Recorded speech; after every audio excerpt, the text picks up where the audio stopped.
social media platforms saan man po kayong bahagi ng mundo.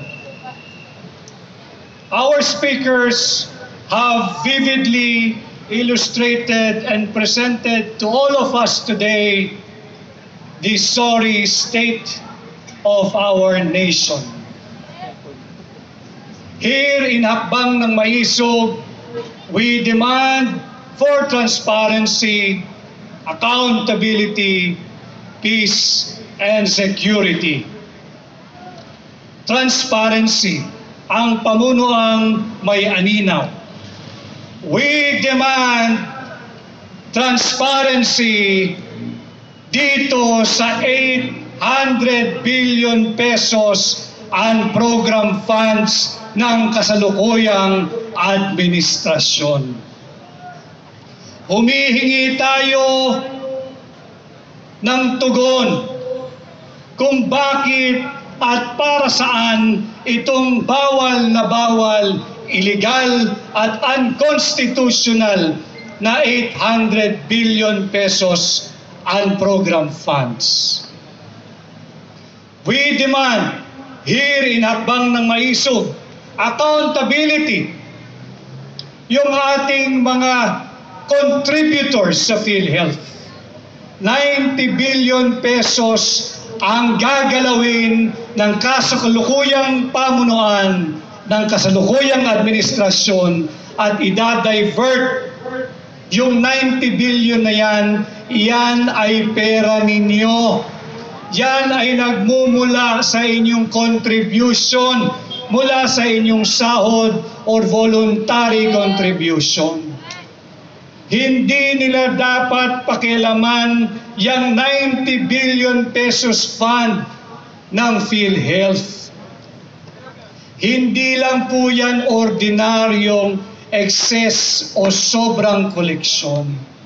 Malinaw sa Universal Healthcare Law na yung sobrang pera ng PhilHealth ay gagamitin pabalik sa benepisyo ng lahat ng miyembro nito, whether you are a direct contributor or an indirect contributor.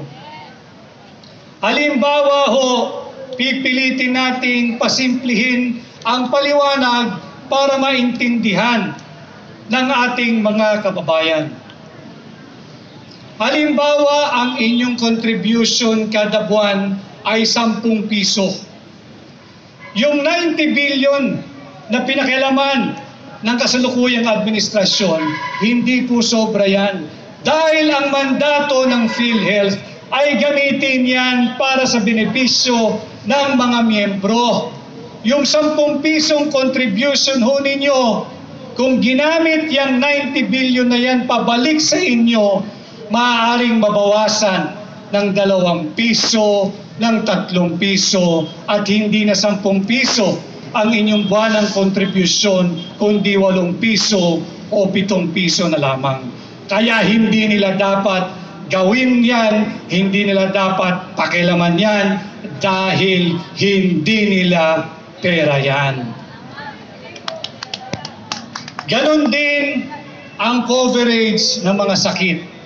Yung 90 billion na yan, dapat yan ay gamitin bilang karagdagang amount doon sa nakatakda for every sickness na covered ng PhilHealth.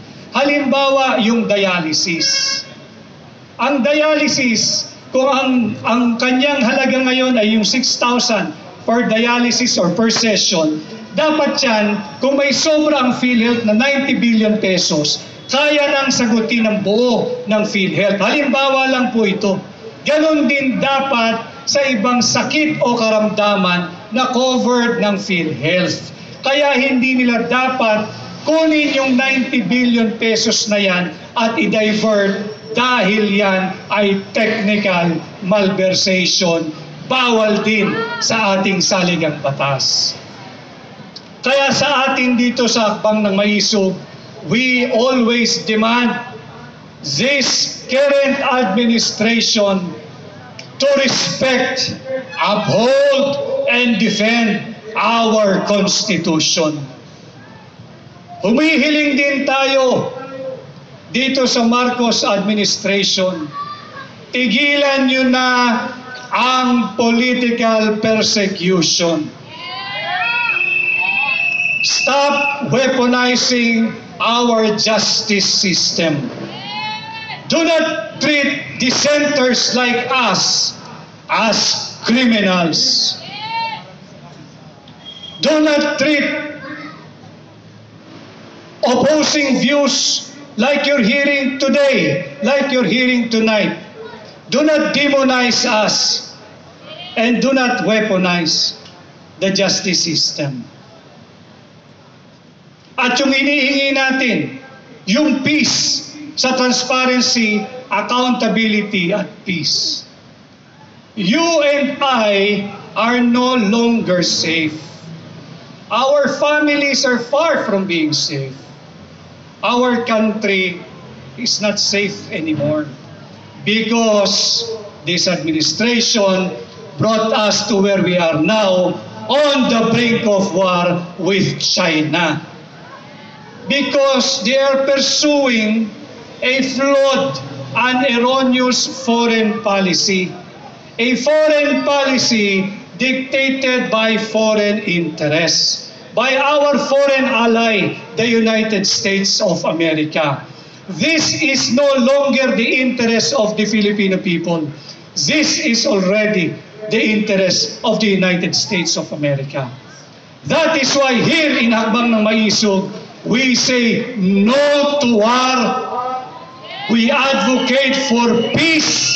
Ayaw natin sa armadong sigalot kalaban ang higanteng China. Uulitin ko, hindi natin interes ang digmaan. Hindi tayo mananalo, milyong-milyong Pilipino lang ang mamamatay, kasama na dyan ang kababaihan, kasama na dyan ang mga walang kamuwang-muwang na kabataan, napakaraming destruction, and of course, unwarranted death. Meron tayong mga kabataang present ngayon. Let me just take you back a little. Yung ating experience nung COVID. Nung COVID, 2 taon na kayo ay online schooling. Hinanap ninyo yung face-to-face na eskwela. Hinanap ninyo yung warmth of friendship, yung camaraderie, yung kaklase, yung samahan, yung barkadahan. Yan po ay COVID lamang. Pag sumiklab ang isang armadong digmaan laban sa China, hindi natin alam kung ilang taon magsasara ang mga paaralan. At kapag yan ay nangyari, magkakaroon tayo ng generation ng kulang sa kaalaman. Kung hindi man ng isang henerasyon, wag naman na mga mangmang. Hindi dahil sa gusto natin, hindi dahil sa gusto ninyo, dahil yan sa gerang hindi naman natin interes at hindi natin kagustuhan. Kaya yan ang ating panghikayat sa lahat na nakasubaybay. Sumama kayo sa Hakbang ng Maisog. Iparinig natin ang ating nagkakaisang tinig sa Malacanang. We say no to war!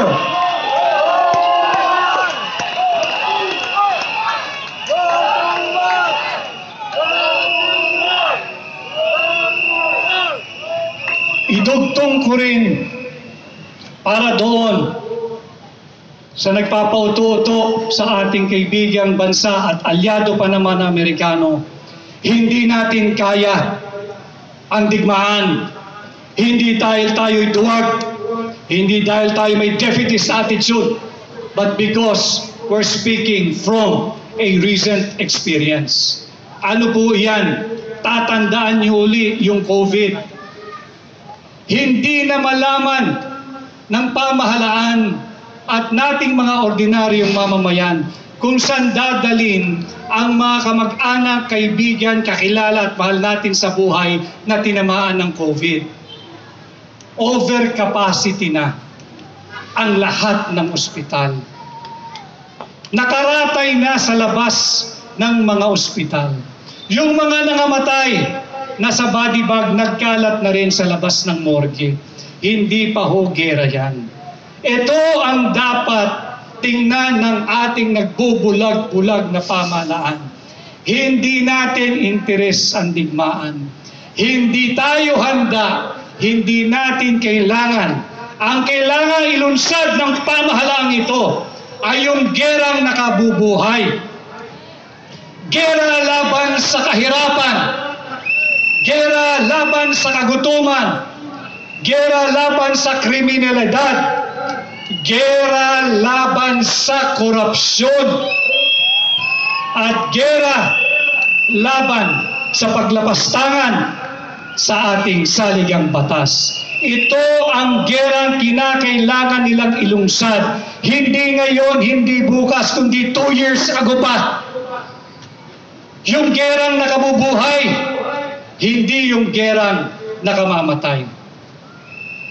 And leaving you with that, wag ho kayong mapapagod na ituloy ang ating ipinaglalaban. Ito po ay hindi na para sa atin. Ito po ay para sa mga kabataan na naririto ngayong gabi, yung mga nakasubaybay sa iba't ibang social media platforms at sa mga darating pang saling lahing Pilipino. Ito po ay laban ng bawat Pilipino. We are not calling sa pagpabagsak ng pamahalaan o Administrasyong Marcos. Ang hinihingi natin ay no to war. We are demanding transparency. We are demanding accountability. We are demanding peace. And we are demanding for our security. Yun lamang po. Maraming salamat. Magandang gabi at mabuhay ang hakbang ng maisog.